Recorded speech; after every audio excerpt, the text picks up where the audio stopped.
Mr. Ramachandran, is it also true that banks don't like shopping around?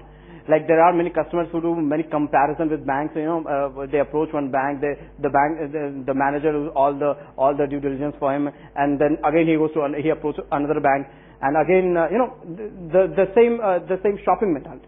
You think the banks also don't like such kind of thing? And that's also one reason. Shopping around normally takes place only where, particularly in large borrower accounts, where they have a better dictating power, and then say, okay, I want it at 10.75. If you are not giving, I will go to another bank. Right. The question is that the entrepreneurs from the SME sector largely depend on a particular bank which they approach to take care of their requirements. I think an entrepreneur shopping around and finding out which bank will give a better structure or a better term for his proposal, I think the rate of interest or the fee or the charges, etc., is not the prime concern. I think timely availability of credit and the confidence that the entrepreneur has that the bank will take care of him when he expands his business. I think that is what matters. And that is very critical and crucial. Lakshman, you want to make a point here, please? This CGT SME scheme, actually people say that still there, despite this scheme, people are not getting financials without collaterals.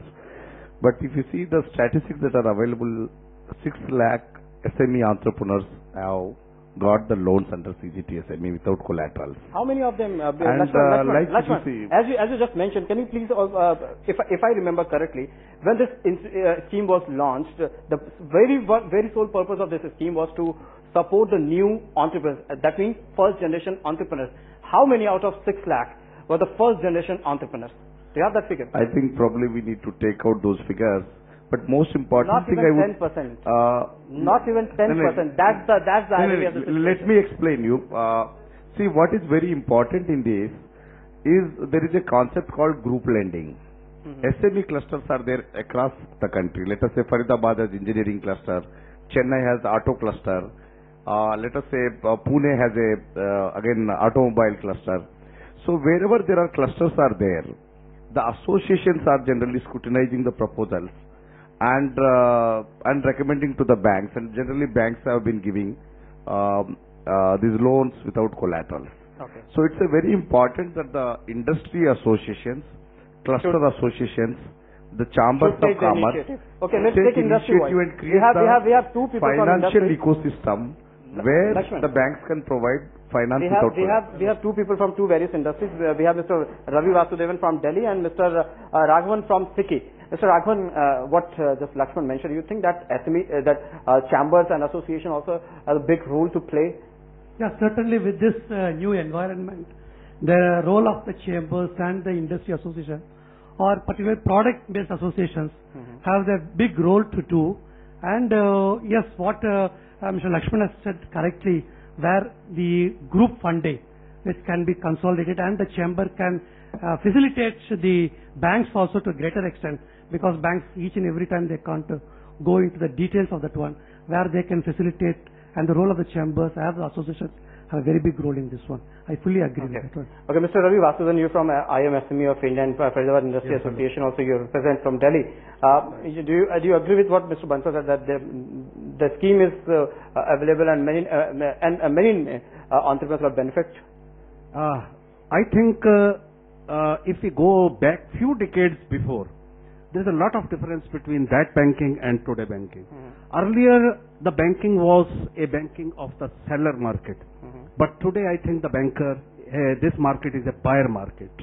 So, as for your first attempt, what you asked regarding choice of a banker, for any entrepreneur, I don't find there is any problem of any bank as on today. Because I, from the micro level, raised and made a robust growth. But the question is, once you have made a relations with the banker, how much we are disclosing our problems to the banker. I am preparing the financial balance sheet. Okay. Throughout the year, I don't know, I just make certain capital expenditures. I never come to my banker, never tell, okay, this is the equipment, this is the machine, this is dies and tools which I have to manufacture. One should keep the banker in confidence. Yeah. So the proper communication should take place. What I am trying to say, we are making all these capital expenditure out of our cash credit short-term working capital requirement. By the end of the year, when I calculate and tabulate my balance sheet, then I come, oh no, that my net working capital, my liquidity has come down. So why not at the proper time I should come to the banker? Luckily, fortunately, we are Indian Overseas Bank. So I came to them, I made my assessment to them. Okay, this is my capital expenditure for the last 4 years which I have been doing, and I am losing my liquidity. Okay. The bank gave a very concern to it, and they have started giving a line of credit for unscheduled, for unplanned capital expenditures. Okay, Mr. Ramachandran and Mr. Bansal, I would like both of you to answer this question. It's very visible, especially in Indian SME sector, that often the entrepreneurs use their working capital to buy capital goods. You think that's also a big hurdle? That's why they face cash crunch often.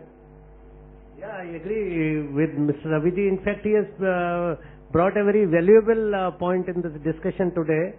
Most of the SMEs or micro, small enterprise, maybe because of their preference that this has to be done immediately, they don't approach the bank.